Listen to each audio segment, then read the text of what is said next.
The kitchen of Eclat wasn't just hot, it was harsh.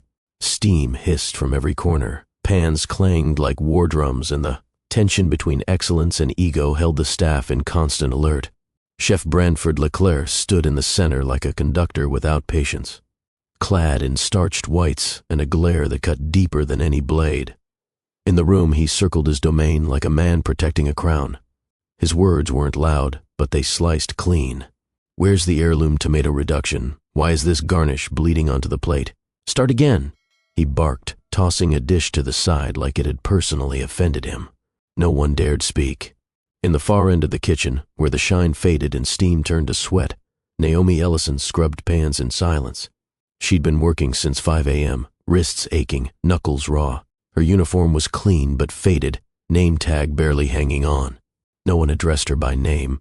To most, she was just the dishwasher. Today, though, the restaurant was buzzing louder than usual. A charity event was in motion. Local press, elite donors, and national. Critics were all coming to taste a curated roots-inspired menu. It was Branford's chance to impress without relying on his usual molecular fireworks. But something went wrong. One of the guest chefs collapsed unexpectedly, leaving a hole in the evening's menu. Panic flared. "We need a replacement dish.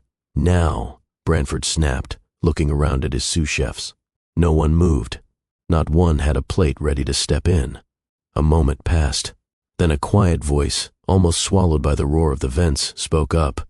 "I have something," Naomi said. Her hands trembled slightly, the scent of soap still clinging to her skin.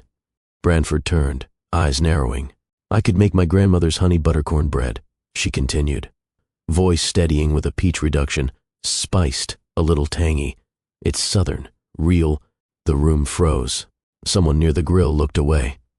Branford's silence grew heavy, then sharp. "We don't serve comfort food from a church basement," he said, slow and deliberate. "Get back to the dishes." Laughter didn't follow. Only the low clatter of silver meeting steel as Naomi turned without a word and returned to the sink. No defense, no tears. Just quiet. But what no one knew, what even Branford couldn't have guessed, is that less than 24 hours later, the same woman he dismissed without hesitation would save his son's life and walk away without waiting for thanks. That night, after the last table had been cleared and the dining room fell into its usual hush, Naomi walked home. She didn't tell anyone what happened. Not her neighbor who watched Alea after school. Not the bus driver who nodded at her every evening. Not even her daughter, who asked if she could have a cookie before bed. Naomi just smiled, kissed Alea's forehead, and said, "Tomorrow, baby." But later, as she stood over the stove reheating leftovers, her mind replayed his words. Comfort food from a church basement. She wasn't angry. Not really. The words stung, yes, but more than anything, they confirmed what she already knew. People like her were expected to stay silent, stay useful, stay out of sight. She had worked in kitchens long enough to understand unspoken rules. Brilliance belonged to those with titles. Ideas came from those with degrees and followers. The rest, invisible. She stirred the pot, watching the sauce bubble slowly, and exhaled. There wasn't time for bitterness. Alea still needed clean socks for school, and she hadn't paid the electric bill yet. But somewhere beneath the exhaustion, in the part of her that still dreamed when the world was quiet, something small flickered. A question. What if she had spoken louder? What if her recipe had been given a chance? What if someone, once, just once, saw her for more than the job she did? Let me ask you something. Have you ever been overlooked, not because you lacked skill or strength or heart, but simply because someone thought they already knew your story just by looking at you? Have you ever had to shrink your brilliance to make others comfortable? To show up strong for everyone else while quietly holding the pieces of your own life together? That's where Naomi stood that night, not broken, but tired. Not loud, but steady. What no one saw, what no one cared to see, was that the woman scrubbing, pans carried in her bones generations of flavor, family, and fight. She had learned to season pain with faith, to fold disappointment into something warm, to rise even when the world had told her to stay low. This isn't a story about revenge. It's about dignity, and how the smallest act, offered in love, can shake the foundation of pride, power, and everything we think we know about who matters. By morning, Naomi was back at Eclat. Same uniform, same sink, Same quiet. She moved like always, head down, sleeves rolled, but something had shifted, not in her posture, not in her pace, but in her presence. Branford didn't speak to her that day. He didn't need to. He had made his point. In his eyes, she was a shadow, a hand, not a heart. Useful, not valuable. What he didn't know was that at that very moment, his own son was walking alone through the streets of Charleston, breathing heavy, fingers clenching the empty shell of an inhaler he didn't replace in time.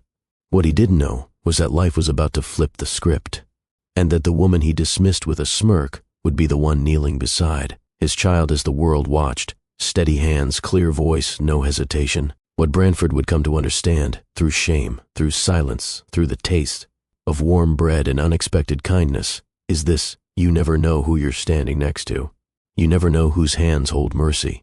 And you never know when the person you overlooked becomes the only one who stands between you and loss. So I want you to stay with me, because this isn't just about a chef or a single mother. It's about the moment pride is forced to meet grace face to face. It's about how power means nothing when you've forgotten how to care. And it's about one woman who chose to save a life and never asked for credit, not applause, not a promotion, not even a thank you, just walked away. And that was the moment everything began to change. If stories like this move you, stories about quiet strength, human dignity, and love, that defies judgment, go ahead and hit that like button and subscribe to Mr. Ross Story Trail. We've only just begun. The kitchen of Eclat was no ordinary workspace. It was a stage where perfection was demanded, not requested. Every flick of a wrist, every placement of a garnish, every second shaved off the cooking time mattered. There was no margin for error. Branford LeClaire ruled that stage with an authority that needed no announcement. His name was printed on menus across the country, his face familiar from late-night television interviews and glossy magazines. 2 Michelin stars hung above his career like trophies mounted on a wall. To the world he was untouchable, an architect of flavor, a master of discipline. Inside Eclat, however, his presence carried something else: fear. He didn't need to shout. His silence was worse. A raised eyebrow could send a sous chef spiraling into doubt. A single shake of his head could crush the confidence of someone who had trained for years to be in his kitchen. He believed that greatness came from pressure, and he kept the fire hot under everyone around him. Tonight was no different. The air was dense with steam. The clatter of pans ricocheted across the stainless steel counters. And a line of cooks moved as if their careers depended on each second, because they did. "Sauce reduction," Branford called, not glancing up from his plating. A trembling hand extended a small saucepan. Branford dipped the edge of a spoon, tasted, and immediately set it down. Too acidic. Start again. No praise, never praise. Praise, in his mind, was dangerous. It made people comfortable. And comfort was the enemy of greatness. To some, Branford's ruthlessness was admirable. To others, it bordered on cruelty. But he wore his reputation like armor. If people feared him, they respected him. If they respected him, they listened. If they listened, his vision came to life on the plate. That was the chain of command he trusted, the order he built his kingdom upon. Yet beneath that armor, Branford was hollowing out. Few noticed, fewer cared. The pressure to remain brilliant, the constant demand to outshine his last dish, it gnawed at him. At home, silence echoed louder than any applause. His son Zylan avoided his gaze at the dinner table, retreating into music and friends, barely saying more than a few words.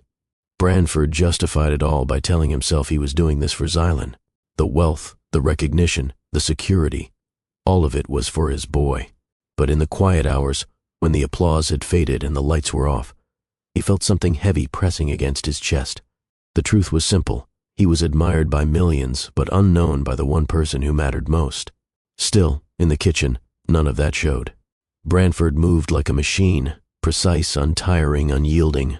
Each dish that left his pass was inspected as though it carried his signature carved into its surface. The charity event approaching loomed large. It wasn't about money. Eclat had plenty of that. It was about image. A chance to show Branford wasn't just a perfectionist obsessed with innovation, but a chef who could honor his roots and deliver food that carried history and soul. The press would be there. Critics, too. Everything needed to be flawless. He told his staff as much. "We are not just cooking," he said, pacing the line. "We are performing. These people aren't here to eat, they're here to judge, and I refuse to be judged anything less than extraordinary. Knives kept chopping, pans kept sizzling, but the tension rose with every word. In a corner, Naomi Ellison scrubbed a baking tray, her motion steady, her eyes down. She wasn't part of the show. She wasn't meant to be noticed. But she heard every word, just like she always did. Across town, life looked very different. Naomi Ellison lived in a modest two-bedroom apartment in a neighborhood where dreams often felt like luxuries. The walls were thin, the paint peeling, and the rent consumed more than half her paycheck. Still, she kept the space spotless, turning it into something that felt like home for her daughter Alea. Each morning began before sunrise. Naomi tied her hair back, brewed a small pot of coffee, and carefully packed Alea's lunch with whatever leftovers they had from the night before. Sometimes it was pasta, sometimes beans and rice, sometimes just a sandwich cut neatly in half. Naomi always made it look cheerful, wrapping a note in the lunchbox or slipping in a single cookie. She wanted Alea to believe in sweetness, even when life served bitterness. After breakfast, Naomi braided Alea's hair with tender precision, her fingers quick but gentle. She hummed while she worked, old songs her grandmother used to sing when the world felt heavy. Alea would chatter about school, about the story she wanted to write, about the bakery she swore they would open together one day. Naomi smiled at those dreams, even though she had tucked her own away years ago. She hadn't always been just a dishwasher. She once stood proudly in front of her own oven, apron dusted with flour, pulling out golden loaves that filled her home with warmth. Her specialty had been cornbread, moist, sweet, with a hint of honey. People from the block used to stop by just to buy a pan. She and her husband Darius had even drafted a plan to open a bakery. They'd called it Ellison's Hearth. But life had other plans. 5 years ago, a house fire tore through everything. One faulty wire, one night of exhaustion, and flames devoured not just their home, but Darius as well. Naomi had escaped with Alea in her arms and nothing else. No photos, no recipes, no dreams left intact. Since that night, her world had been survival.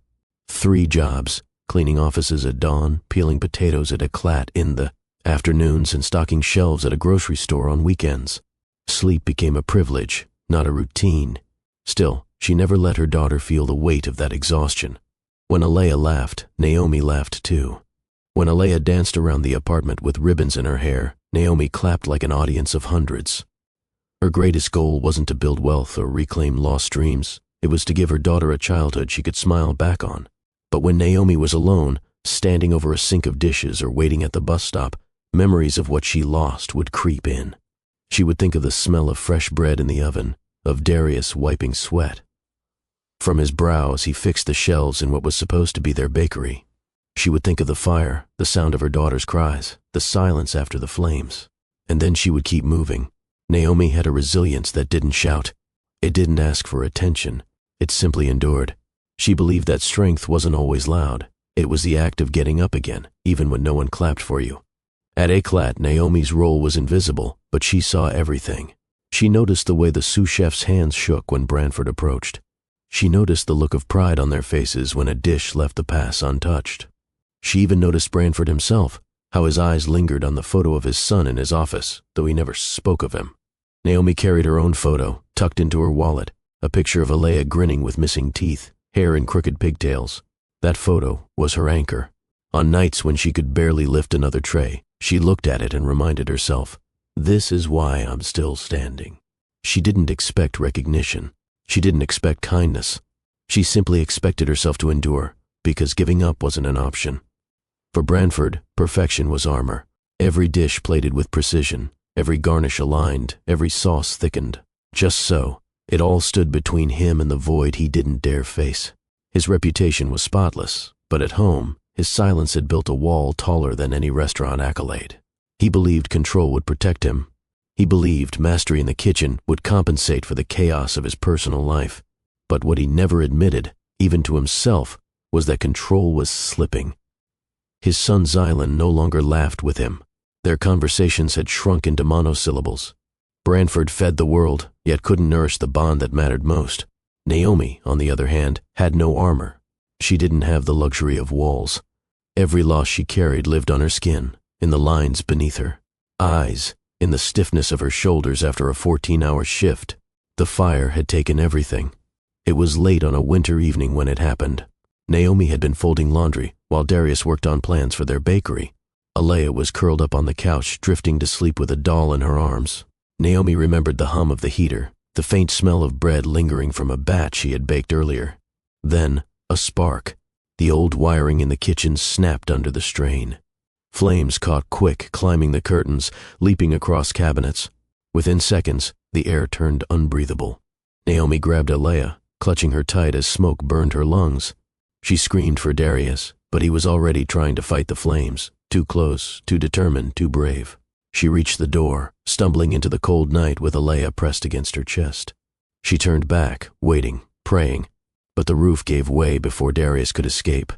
The sound still lived in her ears, the crash, the crack, the silence after. By morning, nothing remained. No family photos, no recipes, no dreams of Ellison's hearth. Just ashes. Naomi had every reason to collapse, but Alea needed her. And in the deepest part of her grief, Naomi made a promise: my daughter will not grow up without light. That promise carried her through every double shift, every bus ride home. With aching feet, every quiet night staring at bills on the table. She carried sorrow like a stone, but she carried it forward. Two people, two different lives. Yet both Branford and Naomi were defined by loss. His was hidden behind perfection. Hers was carried openly, though she spoke little of it. When their paths crossed in the kitchen of Eklat, it wasn't just a clash of worlds. It was a collision of wounds.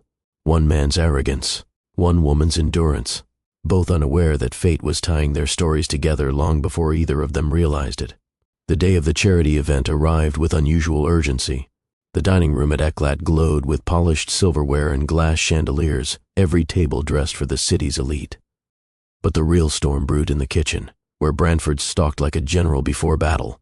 "This is not just food," he said, his voice cutting through the clatter of knives. "It's memory, it's heritage, and we will not be embarrassed tonight."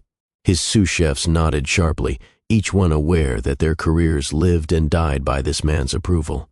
The plan was airtight. Multiple guest chefs had been invited to contribute dishes inspired by their cultural roots. But midway through prep, disaster struck. One of the featured chefs, flown in for the event, doubled over with sudden illness. Within minutes, he was escorted out. His dish, a critical piece of the evening's lineup, was gone. A hush fell over the kitchen. Everyone knew the hole this left. The menu would look incomplete. The critics would notice. Branford's jaw tightened. "We need a replacement, now." No one moved. Fear silenced them. To step forward meant risking his ridicule. And then, from the back, came a voice almost drowned out by the roar of the vent hoods. "I have something," Naomi said. She held her hands close, wringing them slightly. But her voice, though quiet, carried enough weight to turn heads. Branford turned slowly, disbelief in his eyes. Naomi steadied herself. "It's my grandmother's recipe. Honey buttercorn bread with a spiced peach reduction. Sweet, a little tangy. It tells a story about home, about survival, about—" The room waited. But Branford cut her off. His lips curled into a thin smile, sharp as glass. "We don't serve comfort food from a church basement," he said, each word laced with contempt. The silence that followed was brutal. Pans stopped clattering. Hands froze mid-chop. Even the hum of the oven seemed quieter. Naomi didn't argue. She didn't plead. She lowered her eyes, nodded once, and walked back to the sink. The sound of running water replaced the silence, her hands steady even as her heart pressed heavy in her chest. For Branford, the matter was closed. For Naomi, it was just another day of swallowing words she could never afford to say aloud. But for those watching, the line cooks, the waitstaff, the moment hung in the air. They saw the way she carried herself with quiet dignity, refusing to break. And though no one spoke it, some felt the sting of Branford's cruelty more than they cared to admit. Later that night, Naomi finished her shift without complaint. She packed her bag, clocked out, and walked home through the dim streets, her mind not on Branford.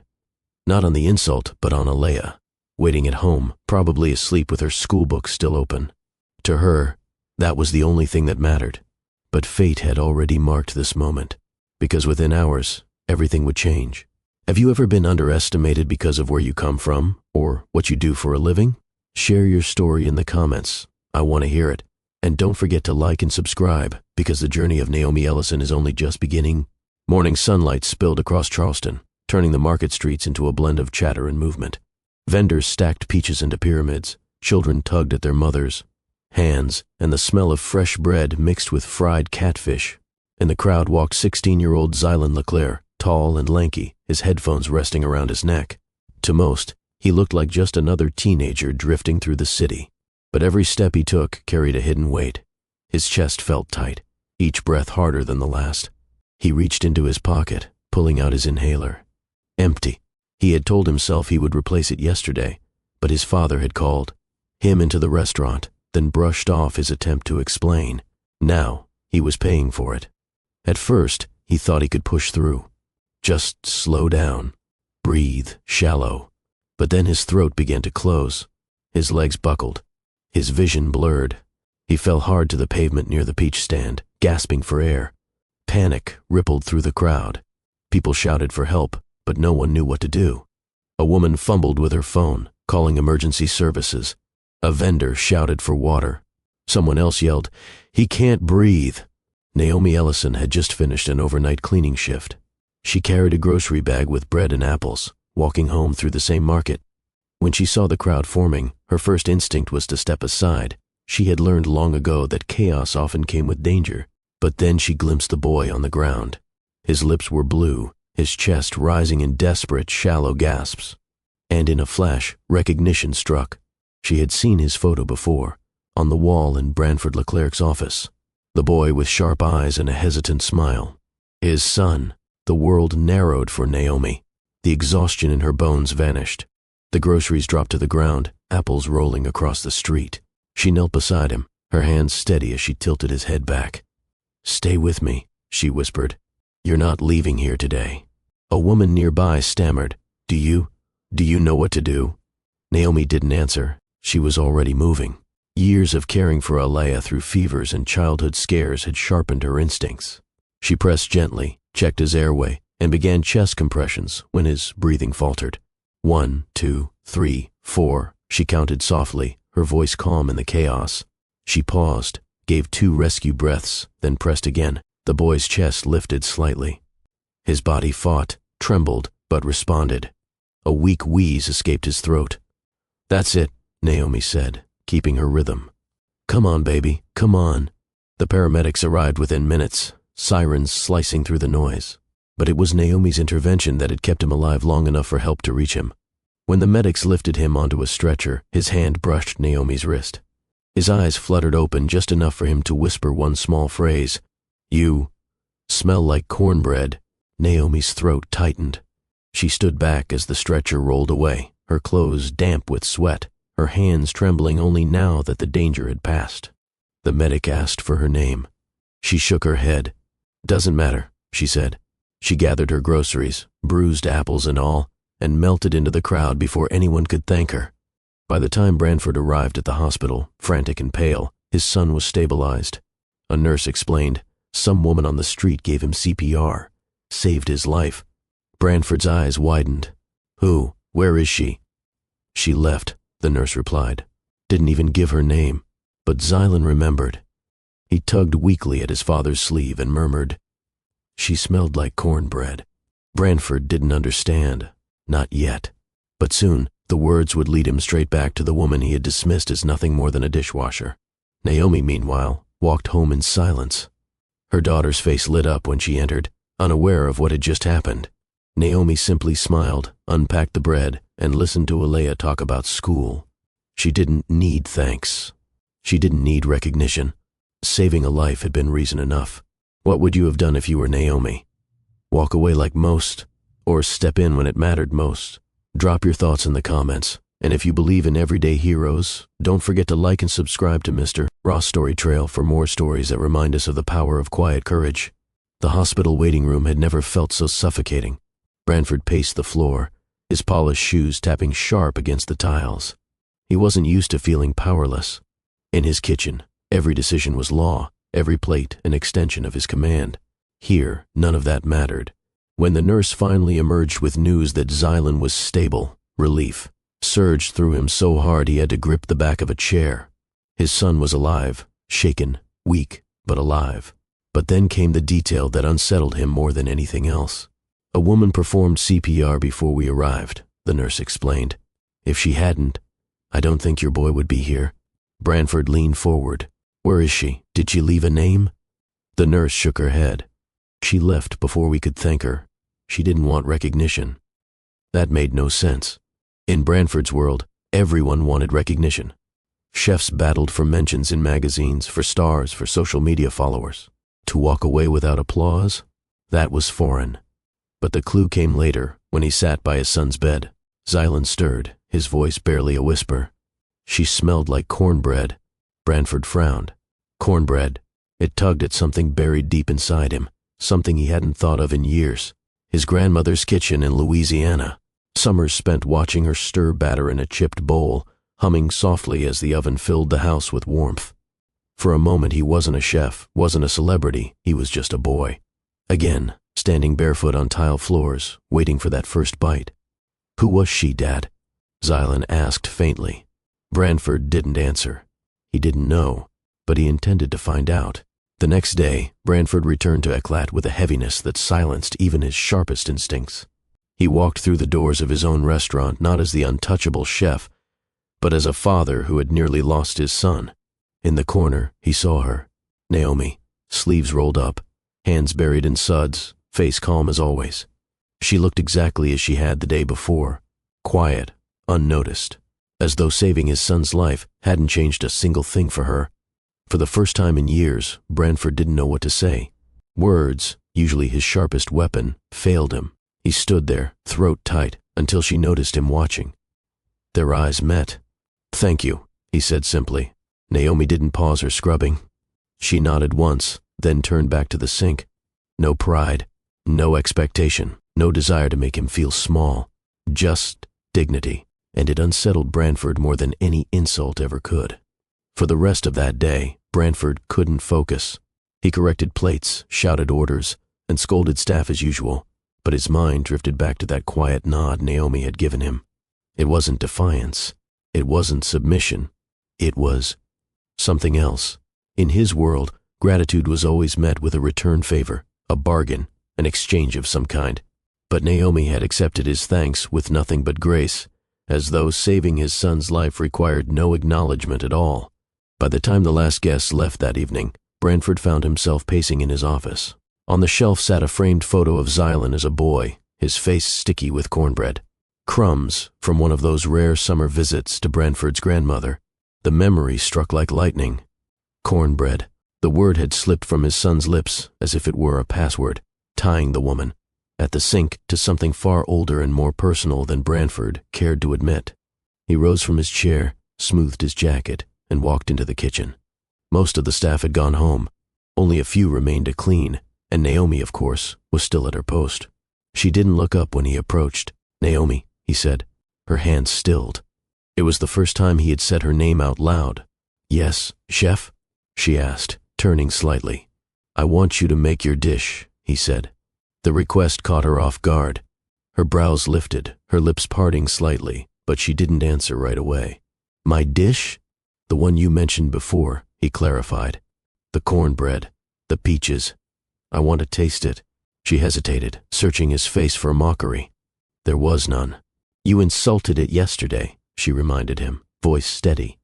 Branford exhaled. I was wrong. The words tasted foreign on his tongue. He couldn't remember the last time he'd admitted such a thing.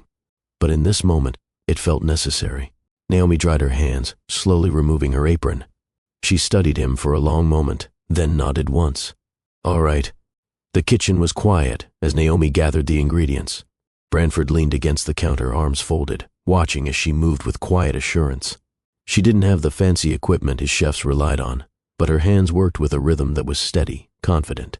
She measured cornmeal and flour, melted butter, whisked eggs, and poured in honey with a gentle swirl. Each movement carried memory, as though she were pulling pieces of her grandmother into the present.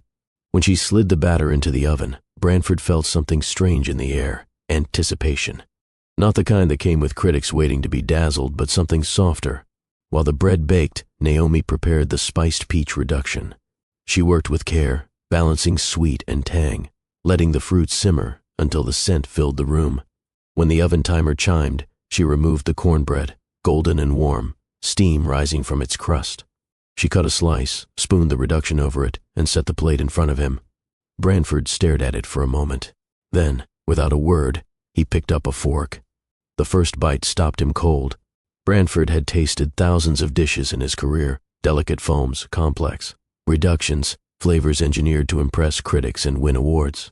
But this wasn't crafted for applause. It wasn't competing for prestige. It was something else entirely. The cornbread was tender, almost melting on his tongue, sweetened just enough by honey. The peach reduction slid across the bite like sunlight, bright, tangy, with a gentle heat that lingered but never overpowered. It was balanced, yes, but more than that, it was familiar. He closed his eyes, and suddenly, he was a boy again, barefoot in his grandmother's kitchen, watching her hum softly while she stirred a bowl on the counter. The air smelled of sugar and butter, warm and heavy. She had let him lick the spoon, laughing when he smeared batter across his cheek. He could almost hear her voice now. Food isn't just for filling bellies, Bran. It's for filling hearts. His throat tightened. He hadn't thought of that moment in years, not since he buried himself in haute cuisine, chasing stars, chasing validation. He had forgotten the way food used to feel. He opened his eyes, blinking hard, and looked at Naomi. She stood quietly across from him, hands clasped, watching not with pride, but with patience. He set down the fork. He paused, searching for words that felt insufficient. This tastes like home. Naomi's expression softened, but she didn't reply. It's simple, he continued, almost defensively, but not plain. It carries something alive. He shook his head, frustrated by his own clumsy phrasing. For a man whose entire career had been built on precise critique, he found himself unable to capture what this dish had stirred inside him. Naomi gave a small nod. It was my grandmother's. She said the same thing. Food should fill hearts. Her words struck him deeper than he expected. They mirrored his grandmother's almost exactly. For the first time in years, Branford felt a crack in his armor. He wasn't Chef Leclerc, the perfectionist, the untouchable authority. He was simply a man being reminded of something he had lost, the warmth of food born from love, not ambition. He picked up the fork again, finishing the slice slowly, each bite awakening another memory, summers spent chasing. Fireflies, laughter spilling through screen doors, the comfort of being known without having to prove anything. When he was done, he didn't speak for a long time. He simply sat there, staring at the empty plate as though it had revealed something about himself he wasn't ready to face. Naomi cleared the dishes, quiet as ever. Branford finally lifted his gaze. You belong in this kitchen, for more than scrubbing pans. Naomi tilted her head. With respect, Chef, I belong wherever I can keep a roof over my daughter's head. The words humbled him. They weren't bitter. They weren't self-pitying. They were just truth. Branford felt the weight of them settle deep in his chest. For the first time, he realized how little he truly saw the people who kept his empire running. Not just Naomi, but all of them. And yet, it was Naomi, this quiet woman he had dismissed, who had awakened something in him that no critic, no award, no applause had managed to touch in years. The next few days at Eclat were no different on the surface. Orders flew in, pans sizzled, critics came and went. But something had changed in Branford. He found himself noticing things he had ignored for years. Not flavors or presentation, but people. And more specifically, Naomi. She never asked for more responsibility. She never hinted at ambition. She simply showed up, did the work, and moved with a stillness that seemed to quiet everything around her. He began watching her, not in a way that made her feel cornered or observed, but as someone finally realizing the depth of what had been in front of him all along.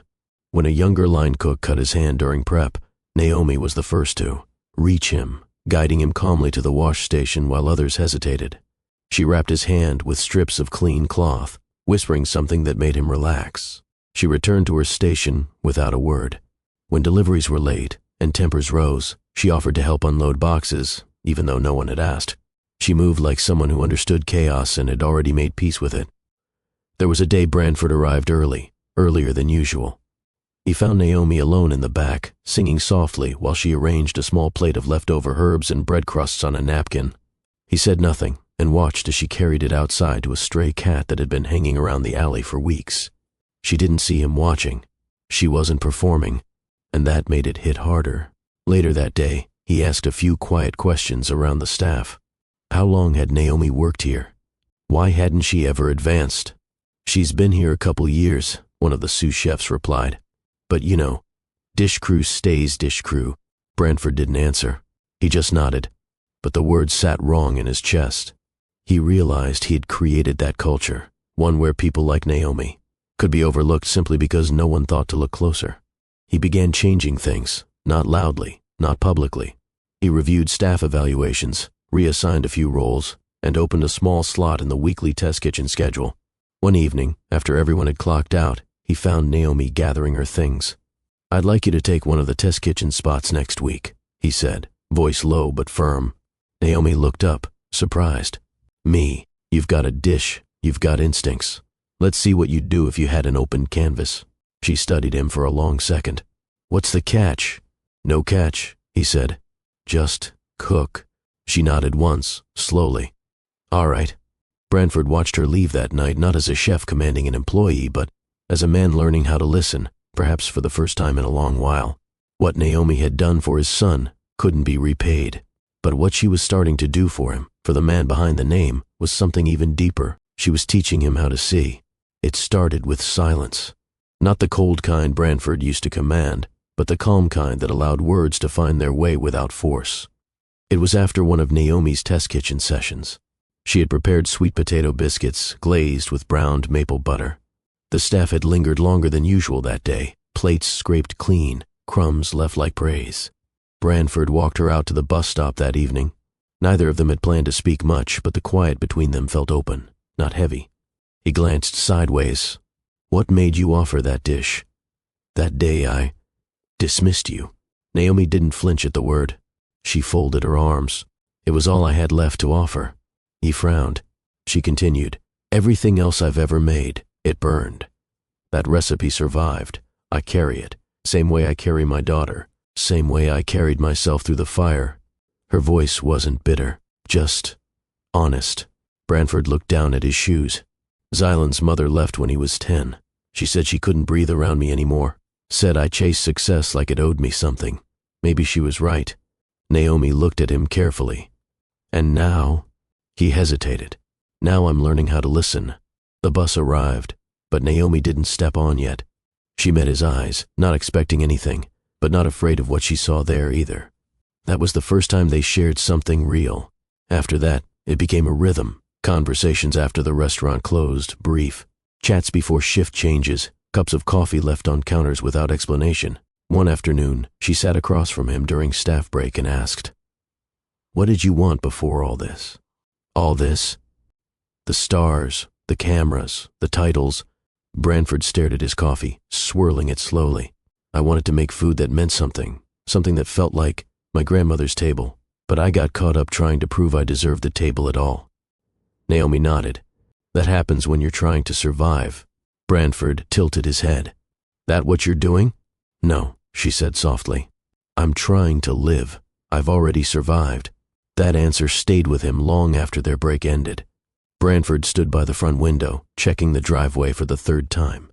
His estate sat on a quiet hill just outside Charleston. Polished wood floors, tall windows, open space he never really used.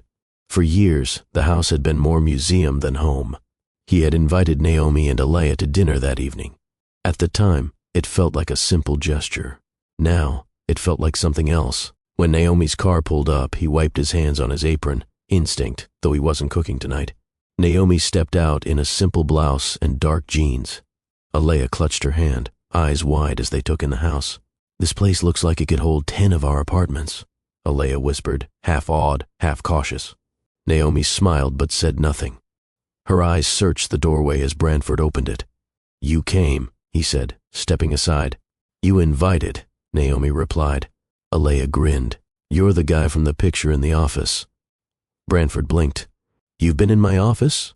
Naomi gently placed a hand on her daughter's shoulder. "Kids notice everything." He led them inside. The table was set with care but not extravagance. Roast chicken, herb potatoes, green beans, fresh bread. It wasn't plated for presentation. It was cooked to be eaten. Everything smells real, Naomi said. It is, Branford replied. Didn't want the staff cooking tonight. Wanted to try doing it differently. They sat. Alea ate with wide-eyed joy, happily making conversation with Xylan, who had quietly joined them at the table. Naomi's eyes softened watching her daughter laugh, a sound she hadn't heard like that in a long time. Xylan showed her a sketch he'd drawn, and Naomi knelt beside him, asking questions. She didn't flatter him. She listened, the kind of listening Branford had long forgotten how to do. Watching Naomi interact with his son made something shift in Branford's chest. Xylan wasn't guarded with her. He smiled, spoke freely.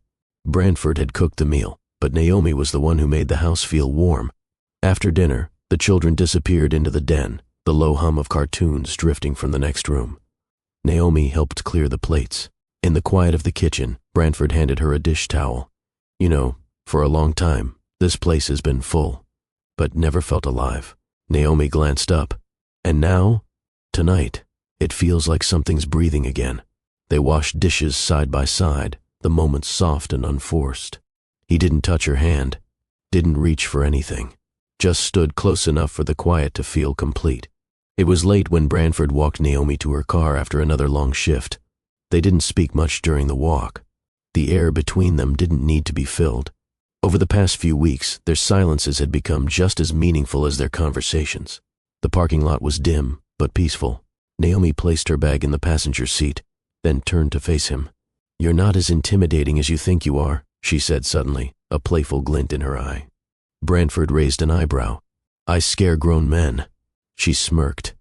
But not children, not women who've already walked through worse, and not boys who just needed someone to believe in them. He looked down, letting the words settle. I never knew what to say to Xylan, he admitted. I kept thinking if I worked harder, earned more, it would fill the space between us, but it never did. Naomi studied him. You don't need to fill the space. You just need to sit in it with him.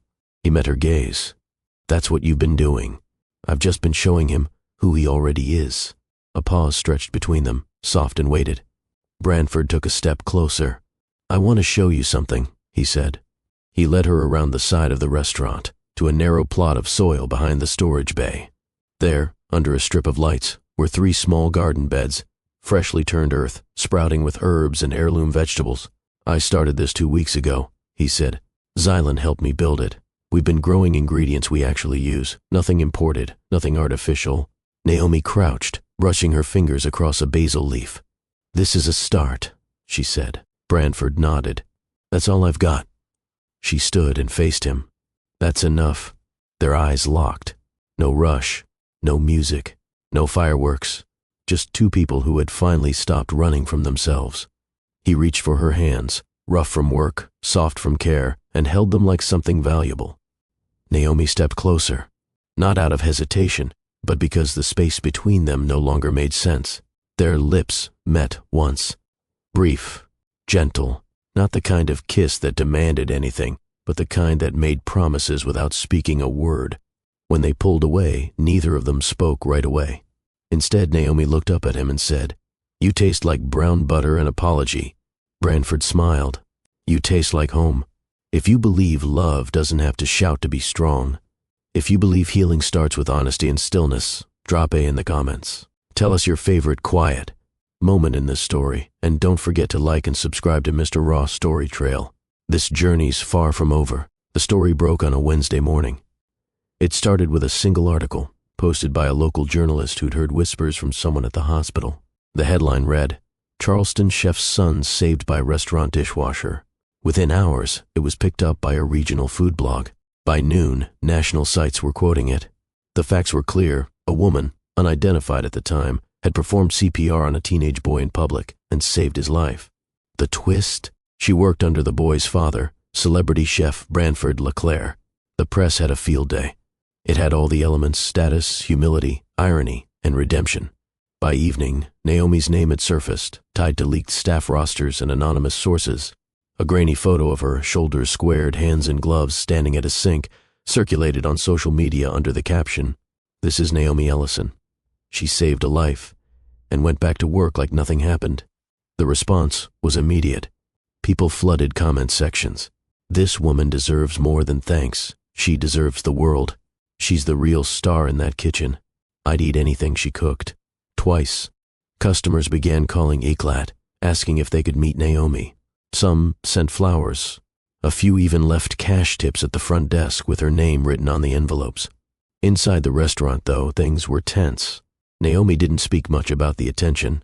She showed up on time, kept her head down, and kept working. But the kitchen was buzzing. Some of the staff smiled at her differently now. Others avoided eye contact. A few whispered that maybe she was getting too much attention. Branford noticed all of it. He watched the way Naomi moved more carefully now, not out of fear, but out of weariness. It was one thing to be ignored, another to be watched. He tried to shield her from the noise, but the pressure was already mounting. It didn't help when a TV crew showed up outside Eklat, cameras waiting. They didn't want footage of dishes. They wanted Naomi.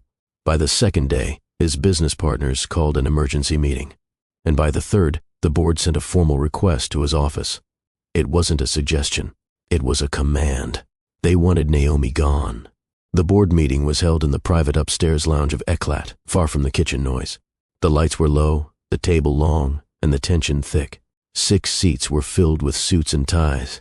Branford sat at the head. "We're not here to debate what she did," said one of the partners, flipping open a folder. "She saved your son. No one's questioning that." Branford's jaw tightened. "Then why are we having this conversation?" "Because the story has overtaken the brand," another replied flatly. "Eklat's image has always been built on exclusivity, precision, quiet refinement. And this woman," a third added, "has shifted the narrative. Now people are coming here for her." Branford didn't blink. "Maybe that's not such a bad thing. You think the people paying $300 per plate want soul food? You think investors want interviews about cornbread and dishwashers?" The voice wasn't cruel, just cold, measured. Branford leaned back, folding his arms. "So what are you asking me?" "We're asking you," said the chairman, "to part ways with Naomi Ellison. Quietly, respectfully. No drama, no press, just distance." Branford stared at them. No words, just silence. The request hung in the air like a knife pressed flat to the table. He stood. "Are we done?" One of the men gave a polite nod. "We expect your decision by Friday." Branford didn't respond. He walked out without another word. Downstairs, the kitchen moved like clockwork. Naomi stood at her usual post, slicing peaches for the reduction she was experimenting with, something she hoped might become a featured dessert one day. She didn't look up when Branford passed. He paused at the door to his office, watching her. The way she leaned in close to examine each slice. The way she wiped the blade clean between cuts. The way she worked like no one was watching, because for so long no one had been. He entered his office and closed the door. On his desk sat a folder with her employment history. He opened it. The first page held her hiring paperwork. Emergency contact, Darius Ellison, deceased. Child listed, Alea Ellison, age 2 at the time.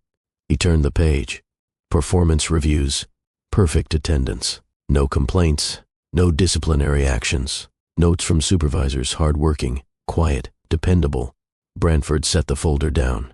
He stared at the photo of Xylan on his desk, the same boy Naomi had saved without hesitation. The same boy she was now being punished for saving, simply because her story didn't fit a brand.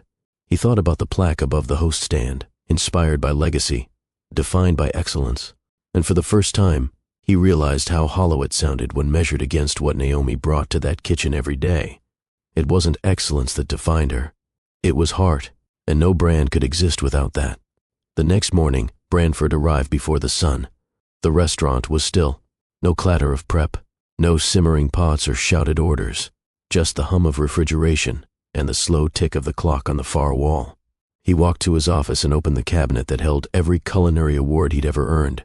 Gold plaques, crystal trophies, certificates in frames, all lined up like proof that his life had meant something. He picked one up, his first Michelin star. Back then, he'd cried. Not in front of anyone, of course, but in the silence of this very room, he'd wept, believing he had finally become who he was supposed to be. Now, it felt weightless in his hands, hollow. He set it down and opened his laptop. He typed the letter slowly. To the Eklat Board of Directors, effective immediately, I am resigning as executive chef and partner of Eclat. This decision is mine alone, and I accept full responsibility for it. I thank you for the years we've shared, and I leave with no bitterness, only clarity. The soul of a restaurant is not found in its menu, but in its people. And if that soul is unwelcome here, then neither am I. Branford Leclerc. He printed the letter, signed it, and placed it on the center of his desk. Then he walked into the kitchen. Staff had just begun to arrive. Naomi stood at her usual station, preparing breakfast for the crew. When Branford stepped in, conversation stilled. He approached her quietly. She looked up, uncertain. "I'm leaving Eclat," he said. Her brow furrowed. "You're what?" "I resigned this morning." She stared at him, trying to read the truth in his face. "They asked me to fire you," he added. "I wouldn't do it." Her eyes widened. "I'd rather start over with purpose, then stay here without it." Naomi didn't speak. She only nodded once, a gesture that held respect and something deeper, understanding. Branford turned to the staff. "This kitchen will run without me, and it should. But make sure it runs with heart." Then, without ceremony, he untied his apron and set it down on the pass. No one clapped. No one protested. He didn't need them to. He wasn't leaving in defeat. He was walking away in truth. That evening, Naomi found a note taped to her locker. "You once said your dream burned with the house.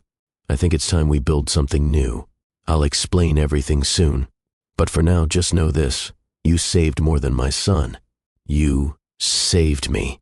At the bottom was a hand-drawn sketch, a storefront. Clean, simple. Above the door, in neat lettering, Grace and Grit. 3 months later, Charleston woke up to something new. Tucked between a bookstore and an old record shop stood a small building with clean windows, dark wood trim, and a new sign hanging proudly above the door. Grace and Grit, homegrown. Heart-fed. It wasn't flashy. It didn't need to be. Inside, sunlight spilled over the counter where baskets of warm cornbread sat fresh from the oven. Jars of spiced peach preserves lined the shelves. A chalkboard listed the day's specials: sweet potato waffles with brown butter syrup, collard, green frittatas, and Naomi's honey-glazed chicken thighs served over stone-ground grits. Every dish came with a short handwritten note at the bottom of the menu. Inspired by family, served with soul. Opening day brought a line that wrapped around the block. Some came out of curiosity. Some came because they had read the story. But most came because they wanted to taste food made by hands that had something to say and had waited too long to be heard. Naomi stood behind the counter, hair tied back, apron dusted in flour. She moved between customers and kitchen without pause. Her daughter, Alea, sat at a corner table with crayons and a glass of fresh lemonade, helping greet guests with her gap-toothed smile. In the back, Branford worked a line, sleeves rolled, focused. But different now. He cooked with care, not performance. No shouting. No ego. Just intention. There was no executive title above his name. Just Branford on a staff badge.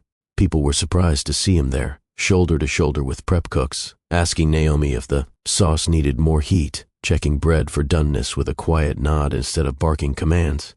One customer, an older woman, leaned in to whisper to Naomi, "That's really him, huh? The famous chef?" Naomi smiled. "He used to be." The woman raised a brow. "And now?" Naomi looked toward the kitchen where Branford was helping a new hire plate biscuits. "Now," she said, "he's part of something real." At the end of the day, the last customer stepped out into the dusk. Naomi and Branford sat at a small table by the front window, sharing a plate of leftovers. "You think we did it?" Branford asked. Naomi took a bite of cornbread and leaned back. "We're doing it."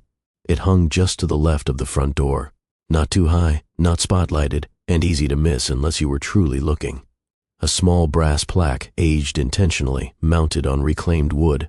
In a world full of critics, be the one who tastes with kindness. G&G. Naomi didn't make a speech about it. She didn't tell anyone the story behind those words, not the full one. But regulars started noticing. Some stopped in front of it when they came in. Others stood there a little longer on their way out. And every so often someone would ask, "Who wrote that?" Naomi's answer was always the same. Someone who finally learned what matters. The restaurant found its rhythm quickly. It wasn't just the food that kept people coming back. It was the atmosphere, the honesty, The sense that this place had been built not from ambition, but from the ashes of lives that refused to stay broken. There were no VIP tables, no over-designed plating, no menu trying to prove something. Instead, there was laughter in the dining room. There were strangers turned regulars. There was Xylan helping Alea with her homework at a back table, while Naomi and Branford worked the floor. Xylan had begun cooking too, nothing formal, just helping prep when school was out. Naomi taught him how to braid dough one day and watched him beam when he got it right. Branford watched from the kitchen pass, quietly wiping his hands on a towel, pretending not to be emotional. And Naomi? She was no longer in the shadows. People came to see her, to thank her, to hear her story, told not through headlines, but through what she placed in front of them on a plate. And still, she never raised her voice. Her presence said enough. One evening, Branford locked up while Naomi finished counting the register. The street outside was quiet. A soft breeze moved through the trees lining the sidewalk. Branford leaned against the doorframe, arms crossed. "You ever think about what would have happened if you hadn't spoken up that day?" he asked. Naomi didn't look up from her paperwork. "I think about what would have happened if you hadn't listened after." He smiled. "You saved my son." She finally met his eyes. "And you gave my dreams a second life." There was a pause. Then softly she added, "But I didn't save him because of who you were." Branford nodded. "I know." Naomi folded the receipt book and placed it under the counter. "I did it because that's what you do when someone's in need.